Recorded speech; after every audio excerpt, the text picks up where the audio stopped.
Gerry, there's a tradition especially in the Asian theater, Chinese and Japanese theater, of men playing women.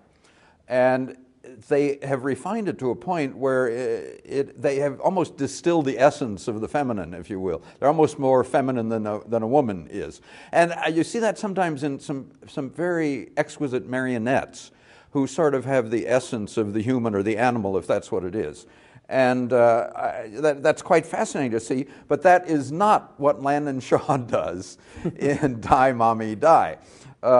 He does draw on female characteristics and ways of moving and speaking and gesturing, because he is playing Angela Arden, an aging movie star and singer who's had quite a career and is fading away, unfortunately, and trying to keep things going.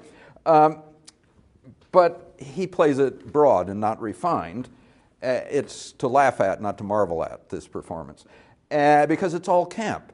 But what works, it works because everybody else in the cast is doing the same thing. So he fits in with the whole thing. So his playing of a man playing a woman, they're all camping it up. And it's, I suppose you could say, a drag performance, but a little more than that in some ways. For instance, William Ledbetter, who plays Angela's husband, Saul Sussman. He has those big plastic rimmed glasses that people wore in the 60s, which is when this was set. And he sounds like he's from New York in his speech. He's sort of more of a Jewish film producer than any real Jewish film producer would be. Meg Rod, as their daughter, is more hormone-driven than any real adolescent would be. Zach Huels, as their son, is more a lost, bewildered gay teen than any real kid in search of his sexual or any other role that you might come across. Roger Erb, every gesture, whether slicking back his hair or thrusting his pelvis, screams gigolo. Or any other sexual role that you want him to play, he's happy to play. And Andrew Harkins is the essence of the lower class but shrewd maid in this. Charles Busch is a very clever writer. He's the one who wrote Die, Mommie, Die. He references not only the 30s to 60s Hollywood movies and their stars, the Joan Crawfords, the Betty Davises, other Tinseltown royalty, but also the royal families of Denmark and of ancient Greece work their way into this play in their own way. Busch does get silly sometimes even often, but I'd say his batting average is high, and Gary F. Bell and his cast are in sync with him. The set by Kathy Altholtz and J.V. Hall is almost extravagantly tasteless enough to be a 60s Beverly Hills mansion, but Stray Dog does have a limited budget, so but there's only so far they can go. But they do always have very fine sets. Yes, and the costumes are also funny and tasteless. Gary Bell did those, the director.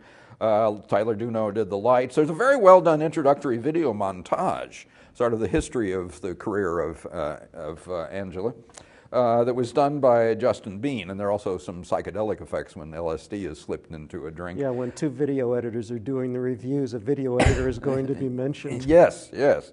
So I would say a little of this goes a long way, but at this season of the year, the good thing about it is it almost leaves you hungry for a little of the warmth you get everywhere else in theater and TV and what have you. Well, I'm glad you said what you said about a little going a long way, because I think that's my bigged problem, is that I think it would be a great one-act play, and that at a two-act, I mean, like Vampire Lesbians of Sodom, yeah. Yeah, which is Busch's, I think, best-known work, is shorter, and it hits on more cylinders by being shorter. Right.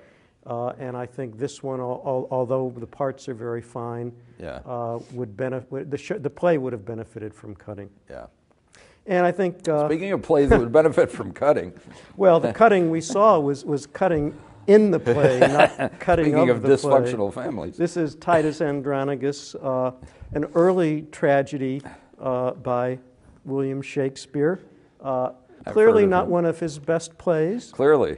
but by the same token, a play that has some things in it that are certainly still worth seeing. And Tin Ceiling, which is the group that did it, gives chances to young playwrights. So they're giving a chance to this young playwright, Bill Shakespeare. And just as an indication of what was to come, we have this character, Aaron the Moor, who was like the Vice of the old morality plays, in that he talks to the audience and does mischief. And he's clearly a forerunner of characters like Iago or Edmund in King Lear.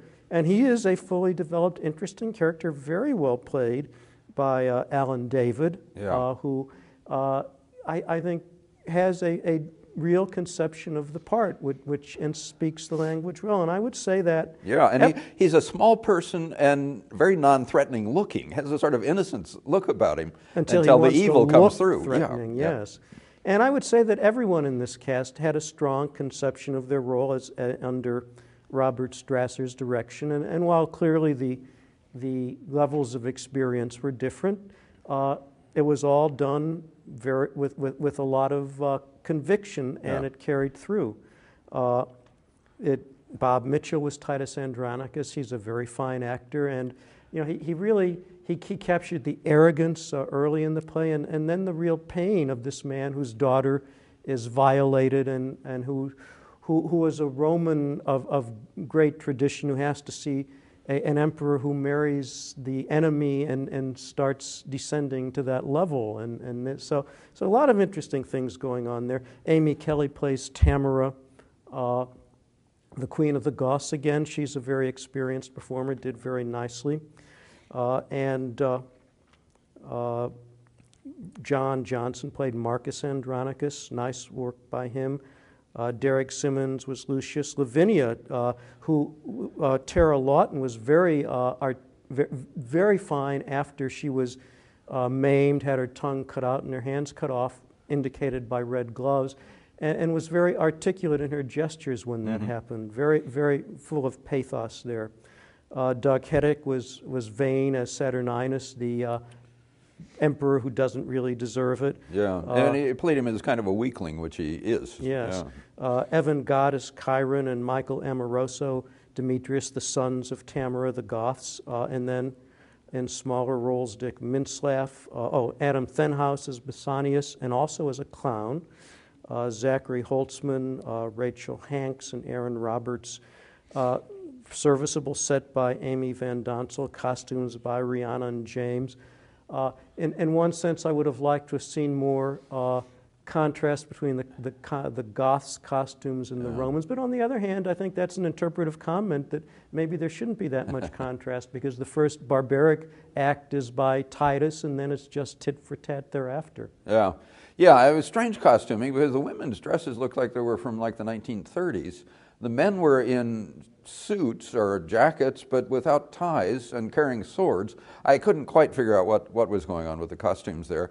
I thought it was a very clear production. It was easy to follow what was going on in a play that isn't all that easy to follow. There's so many people and so many conflicts and switches of allegiance sometimes. And I thought they spoke it clearly. They didn't always catch the music of Shakespeare as well as I would like, although this play is not Shakespeare's most musical in his command of language. And I would say that maybe if Tin Ceiling likes to do plays by new playwrights, as Shakespeare was at this point, some of the ones they've done maybe didn't need to be done, and maybe this one didn't need to be done either. But I am glad I had an opportunity to see it. People want to see it, yeah, what the heck.